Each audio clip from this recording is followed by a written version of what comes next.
भाई, उधर देखो उधर। 100 करोड़ हिंदुओं को डर दिखाते हैं, ये 20 करोड़ मुसलमान तुम्हें खा जाएंगे, तुम्हारी भैंस ले जाएंगे, तुम्हारे मंगलसूत्र छीन लेंगे, तुम्हारे कमरे छीन लेंगे मकान के। ये बिल्कुल झूठी बात है, ये भय की राजनीति है, ये अफवाहों की राजनीति है और देश को बर्बाद करने की राजनीति। मैं आपको 2 आंकड़े बताना चाहता हूं जो हमारे हिंदुओं की 2001 में जनसंख्या वृद्धि दर थी 19.92, 2011 में हो गई 16.76, क्योंकि 11 के बाद तो जनगणना कराई नहीं है मोदी जी ने, कराई नहीं। और मुस्लिम जनसंख्या वृद्धि दर थी 29.5 और 2011 में हो गई 24.6। हिंदुओं की जनसंख्या वृद्धि दर 10 साल में घटी 3.16 और मुसलमानों की घटी 4.9, यानी मुसलमानों की जनसंख्या वृद्धि दर हिंदुओं से ज्यादा तेजी से घटी। इसका सीधा अर्थ यह है कि जो मुसलमान पढ़ लिख रहे हैं, समझदार हो रहे हैं, वो कम बच्चे पैदा कर रहे हैं। नंबर 1 बात। दूसरे मैं आपको बताऊं किसकी जनसंख्या कितनी बढ़ रही है, इसके लिए सही पैमाना होता है फर्टिलिटी रेट। जो कौन महिला पूरे जन्म में कितने बच्चे पैदा करती है, यह हमारा परिवार कल्याण विभाग हर साल आंकड़े देता है। तो वर्तमान समय में जो सरकारी आंकड़े हैं, हिंदुओं का फर्टिलिटी रेट है 2.1 और मुसलमान का है 2.4, यानी 10 हिंदू महिलाएं अपने पूरे जीवन में 21 बच्चे पैदा करती हैं और 10 मुस्लिम महिलाएं 24 बच्चे पैदा करती हैं।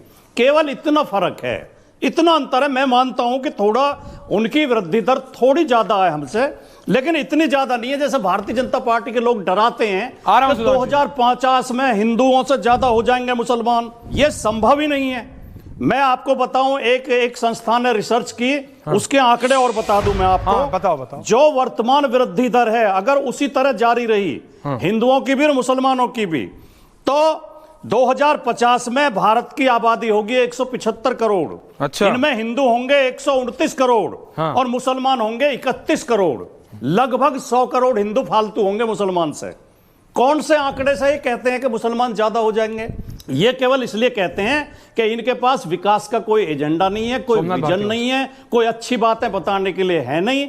ये 20 करोड़ मुसलमानों से 100 करोड़ हिंदुओं को डरा के इस देश की राजनीति करना चाहते हैं। इतना छोटा पहले कभी नहीं हुआ होगा। सुधांशु जी इस काउंटर देखिए, सुधांशु त्रिवेदी काउंटर कर रहे हैं आपको। राजकुमार भाटी जी एक प्रबुद्ध व्यक्ति हैं, मगर बौद्धिक प्रपंच के द्वारा झूठ कैसे फैलाया जाता है उसका उन्होंने प्रत्यक्ष उदाहरण दिया और खुद ही क्या बोला कि मुसलमानों की वृद्धि दर जो 29% थी वो 24 पे आ गई और हिंदुओं की जो 16% थी वो 12-13 पे आ गई। मतलब अपने मुंह से कबूल रहे कि अभी भी मुस्लिमों की वृद्धि दर हिंदुओं से कहीं अधिक है, मगर आंकड़ा क्या दिखा रहे हैं कि जो कमी आई है वो ज्यादा आई है। भाई साहब, वो उस कारण से आई है, मुस्लिमों की जनसंख्या केवल फर्टिलिटी रेट से नहीं बढ़ती है, वो 3 तरीके से बढ़ती है। एक है बच्चे पैदा करना, दूसरा है धर्मांतरण और तीसरा है घुसपैठ।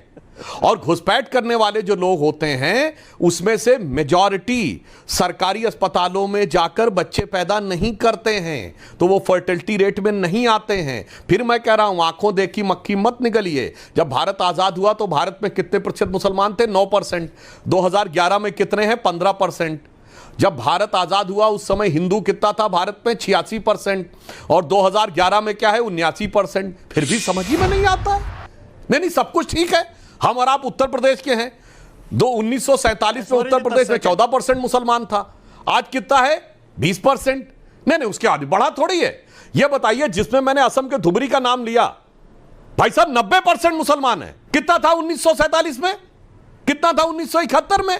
मतलब मुझे लगता है, इसीलिए मैं कह रहा हूं, आंखों देखा बिच्छू निगलने का प्रयास, क्योंकि फिलहाल हमें सत्ता मिलेगी, आगे आने वाली पीढ़ियां कटेंगी तो कटने दो। अरे हमारे वो लोग स्वतंत्रता संग्राम लड़ते थे, छत्रपति शिवाजी महाराज, गुरु गोविंद सिंह जी से लेके भगत सिंह, चंद्रशेखर आजाद तक, कि हम कटने को तैयार हैं कि आने वाली पीढ़ियां राज करेंगी। ये कह रहे हैं हमें राज करने दो, आने वाली पीढ़ियां कटेंगी। गजब टूबीबाज आदमी। मैं एक लाइन बोल दूं, एक लेटेस्ट सर्वे आया वर्ल्ड हैप्पीनेस इंडेक्स का। वर्ल्ड हैप्पीनेस इंडेक्स में सुनिए, भारत 118वें नंबर पे है, ईरान जो है वो 99 पे है, भारत से बेहतर है। नेपाल 92 पे है, भारत से बहुत बेहतर है, वो तो देख रहा है। और सुनिए, वेनेजुला 82 पे है, अद्भुत है ना।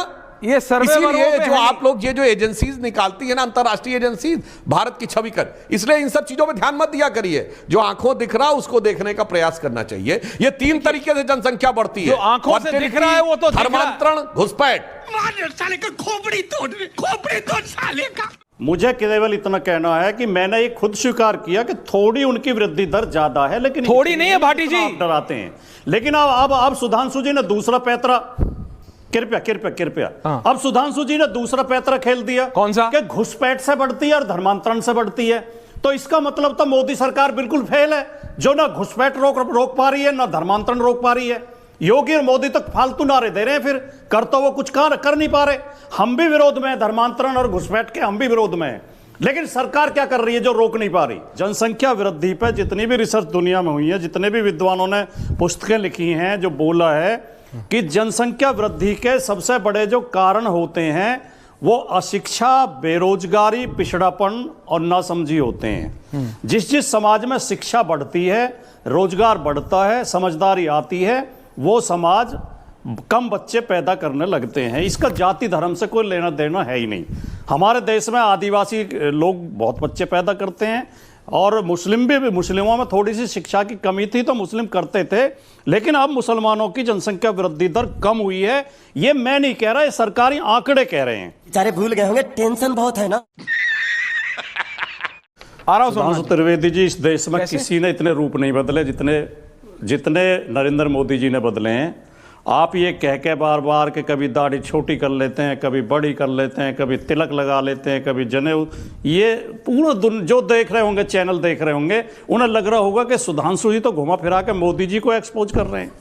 और मोदी जी हैं जिन्होंने अपनी जाति बताई चिल्ला के, मैं तो घांची तेली हूँ, वो ओबीसी बिरादरी में पैदा हुआ हूँ, मैं तो ओबीसी समुदाय से आता हूँ। और आपने तो राष्ट्रपति की भी जाति बताई। जो काम आप कर रहे हैं, और जिस तरह मोदी जी जिस स्टेट में जाते हैं वहीं की वेशभूषा पहन के, और 24 घंटे मंदिरों में बैठे रहते हैं, बड़े बड़े तिलक लगा के, मोटे मोटे बीजों की माला डाल के, तो आप मोदी जी के ऊपर व्यंग कर रहे हैं क्या, ऐसा कह के? नहीं, वो देश के प्रधानमंत्री हैं। सोमनाथ भारती जी, जिस प्रकार से सुधांशु जी ने बात रखी, मैं जानना चाहता हूं, नेताओं के बच्चे जो कोई ऑक्सफोर्ड में पढ़ रहा है, कोई हार्वर्ड में पढ़ रहा है, कोई स्टैनफोर्ड में पढ़ रहा है, कोई सऊदी के साथ बिजनेस कर रहा है, किसी का 16,000% बिजनेस का फ़ायदा हो रहा है, जितने भी डंडे वंडे लेके घूमते हैं मस्जिदों के आगे, चर्चों के आगे, जो उन्माद करते हैं, उनमें किसी भी कोई नेता का बेटा नहीं दिखता, कोई नेता का बच्चा नहीं दिखता। तो पहली बात तो मुझे इसी पर ऑब्जेक्शन है जो कह रहे थे हमारे लोग। अरे भाई, इस देश का हर नागरिक हमारा है, चाहे वो किसी धर्म का हो। क्या आज सुधांशु जी रूलिंग पार्टी के प्रवक्ता होने के कारण इस बात को कहना चाहते हैं कि इस देश का सिर्फ हिंदू हमारा है, इस देश का मुसलमान हमारा नहीं है, इस देश का सिख हमारा नहीं है, इस देश का ईसाई हमारा नहीं है, या संविधान को बदल दिया, अब सिर्फ वही कार्रवाई रह गई होगी? मुसीबत क्या है कि देखिए, चाइना हमारे से वे हेड हो गया है, बहुत ज्यादा आगे चला जा रहा है, और हम यहाँ क्या पढ़ा रहे हैं? लवणे न भोजन। हम आज तक कोई साइंटिफिक टेम्परामेंट की बात नहीं करते देखे सुधांशु जी को, इनकी पार्टी को। किसी प्रकार की कॉम्पिटिटिवनेस, हमारे बच्चे कैसे रेडी हो वर्ल्ड को टेक ऑन करने के लिए। अरे हम कहां ले जा रहे हैं देश को, क्या मुसीबत है? और मानेश्वरी जी बता दूं आपको मैं, ऐसा क्यों होता है? देखिए, इन्होंने इतना घिरना पैदा कर दिया देश के अंदर कि आज हिंदू कॉलोनियों में कोई मुसलमान घर नहीं ले सकता, मुसलमान कॉलोनियों में कोई हिंदू घर नहीं ले सकता, और अगर ले भी लिया हो तो वहाँ से निकलने की तैयारी कर रहे हैं। आपने देखा नहीं, वहाँ उत्तर प्रदेश में उन्होंने किया कि कुछ लोग घुस गए किसी कॉलोनी में, कहते मुसलमान खाली करो यहाँ से, कोई कह रहा है हिंदू खाली करो यहाँ से। अरे भाई, कहाँ ले जाओगे देश को? गांधी के देश को क्यों बर्बाद करने में तुले हुए हो? हर घुसपैठ करते रहते हैं महाराज। बांग्लादेश में गोड्डा में जो पावर प्लांट लगा, 100% बिजली भाजपा बांग्लादेश को दे रही है, जहां हमारे हिंदू भाई मारे जा रहे हैं। हम आपको पड़ रहा है 95 रुपया डीजल, वहां मिल रहा 60 रुपया डीजल, मालूम है आपको? भारत भेज रहा है वहां से। पाकिस्तान में बिरयानी खाते हैं, चाइना वालों को बुलाकर अपने हेडक्वार्टर में मीटिंग करते हैं और उल्ली धामे बनाते हैं। तो इनको मौका मिला हुआ, हाथी के दांत दिखाने के और खाने के और। देखिए, कह रहे थे सुधांशु जी, साइंटिफिक टेम्परामेंट की बात कर रहे थे कि हमारे धर्मों में ये लिखा है, हमारे ग्रंथों में ये लिखा है। तो मुझे तो नहीं लगता कि मैंने अपने धर्म ग्रंथ खूब पढ़े हैं, कि नाली के गैस से चाय बना सकते हैं, कहां लिखा है मुझे बताइए? या रडार जो है वो काम नहीं करेगा क्लाउड में, ये कहां लिखा है मुझे बताइए? या a+b² = a² + b² और 2ab जो एक्स्ट्रा बता रहे थे माननीय मोदी जी, वो कहां लिखा है ये बताइए? तो लेने के देने पड़ गए। देखिए मुसीबत क्या है, बिल्कुल ही कोई भी तैयारी नहीं है भारत को दुनिया से कॉम्पीट कराने का। और मेरे साथी ने कहा, देखिए 2008 में अशोक सिंघल साहब ने माननीय मोदी जी को क्या कहा था मालूम है आपको? गुजरात में इतने इन्होंने मंदिर तोड़े थे विकास के नाम पे, कहा था औरंगजेब वाला काम कर रहे हैं ये। तो भैया इतिहास सबके पास है और सबको पता है। कृपया एक ही हाथ जोड़ के विनती करता हूं, अगर वर्ल्ड से कंपीट कराना भारत को तो कृपया करके हिंदू मुसलमान करना बंद कर दो। बच्चों को नौकरी चाहिए, अच्छे स्कूल चाहिए, अच्छे अस्पताल चाहिए।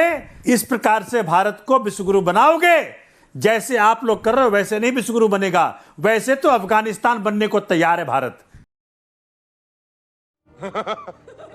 ये वाला जो लास्ट लाइन आई ना सुधांशु जी, ये कल बैठे बिठाए अरुण सिंह जी और विजय चौथाईवाला ने पूरे ऑपोजिशन को ये मौका दे दिया। जो कुछ दिखाई पड़ रहा है, जो भाटी जी ने कहा, भाई साहब हमने नहीं बोला, visuals. Indrajit Gupta ji home minister थे उस सरकार में जिसमें मुलायम सिंह खुद मंत्री थे, सदन के पटल पे बोल चुके थे कि 1.5 करोड़ के लगभग बांग्लादेशी हैं जी। और श्री प्रकाश जायसवाल 2006 में, ये 1996 और 2006 में श्री प्रकाश जायसवाल 2.5-3 करोड़ बोल चुके थे। ये घुसे हुए तब से थे। अब जब से अमित शाह जी बने, पहली बार बंगाल के बॉर्डर पे भागते हुए दिखाई पड़े। मैं चैलेंज करके कहता हूं इससे पहले कभी, और भागने वाले घुसपैठियों ने यह भी बोला कि 4 बार वो वोट कर चुके हैं भारत में। अंसार साहब, ये डेमोग्राफी चेंज आपने सबको सुना, आपने सारी पार्टियों को सुना, बताइए मौलाना साहब। आप ऐश्वर्या जी आज हमसे मत पूछिए, स्क्रीन पे क्वेश्चन चलाइए कि सुधांशु जी ने जो 20 मिनट बोला है किसी के पल्ले पड़ा कि ये क्या कहना चाह रहे हैं? क्वेश्चन चलाइए, उसका जवाब लीजिए। सोमवार के बाद मंगल क्यों आता है ये बताने पे बैठे हुए हैं। ये नहीं बता रहे हैं कि प्रधानमंत्री जी प्रभु श्री पवन पुत्र हनुमान जी को हवा में उड़ा रहे हैं, ये आस्था पे ठेस नहीं लगी है। प्रभु श्री राम को उंगली पकड़ के ले जा रहे हैं, हिंदुओं का अपमान कर रहे हैं, इस पर आप बात करने को तैयार नहीं है। सोमवार के बाद मंगल क्यों आता है ये बताने के लिए बैठे हैं आप। सूरज उल्टी जगह से निकलता है कि सीधी जगह से निकलता है ये बताने के लिए आप बैठेंगे डिबेट में, और आप डेमोक्रेसी पे बहस कर रहे हो। अरे क्या आप तमाशा मचा रखा है देश के साथ भाई। बीजेपी का एक नाकारा आदमी बंगाल में यह कह रहा है कि ज्यादा लोग बढ़ जाएंगे तो मुसलमान मुख्यमंत्री हो जाएगा, उस पर आप बात करने को तैयार नहीं हो। और आप ये बता रहे सोमवार के बाद मंगल क्यों आता है, मंगल के बाद बुध क्यों आता है, ये डेमोक्रेसी आ रहा हूं सुधांशु जी, आ रहा हूं। मेरा रत्नाकर त्रिपाठी, अबे साले floor is yours Tripathi ji. जब भाजपा के लोग बोलते हैं हिंदुओं देखी हुई मक्खी मत निकलो, बिच्छू मत निकलो, तो मुझे लगता है कि भेड़िया कह रहा है भेड़ों से कि तुम मुझे वोट दो, मैं तुम्हें ऊन दूंगा, बढ़िया स्वेटर दूंगा ठंड में। ये नहीं बताता है कि उन्हीं का ऊन उतारेगा। अरे देश के हिंदुओं, मैं कह रहा हूं, मेरी बात सुनो। आज मुसलमान ही नुकसान नहीं करते हैं, तारीख की आंखों ने वह दौर भी देखा है, लम्हों ने खता की थी, सदियों ने सजा पाई है। मोदी जी यहाँ के सांसद हुए काशी के, 1200 से ऊपर मंदिर तोड़ दिए गए, शास्त्रों पुराणों में वर्णित 6 विनायक तोड़ दिए गए, अक्षय वट तोड़ दिया गया, हनुमान मंदिर तोड़ दिया गया, शनि मंदिर तोड़ दिया गया, राम मंदिर तोड़ दिया गया, 1600 शिवलिंग नाली में पाए गए जो लंका थाने में अभी भी पड़े हैं। हंसी मत सुधांशु जी, जब महामानव डमरू बजा रहे थे सोमनाथ में, तब अहिल्याबाई होलकर का मंदिर मणिकर्णिका घाट पे तोड़ दिया गया और प्रतिमा शिवलिंग सबको उठा करके फेंक दिया गया। तो देश के हिंदुओं इस बात को देखो और जागो।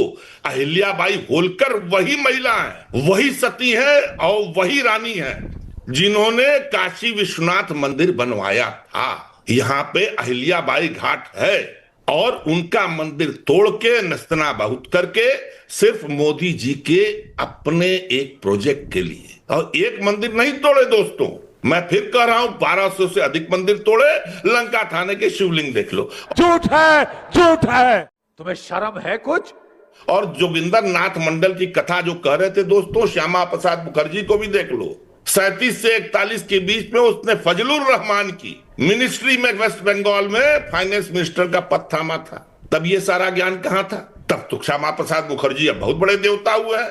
और आप मुझे बताइए ऐश्वर्या जी, ये जो कह रहे हैं डेमोग्राफी चेंज होगी ना, आपने जो पहली लाइन बोली ना, उसी में सारा तत्व छुपा है कि एक आदमी बहुत साल बाद जब अपने गांव गया तब देखा, अरे भाई पलायन करोगे तो कोई ना कोई तो आएगा ना, उस पर डेमोग्राफी क्या देखते हो? अगर तुम गांव में रह रहे होते तो कहीं की डेमोग्राफी नहीं चेंज होती, इस बात को जान लीजिए। ये बिक गई है गवर्नमेंट, अब गवर्नमेंट में कुछ नहीं है। बात तो सही है। खत्म।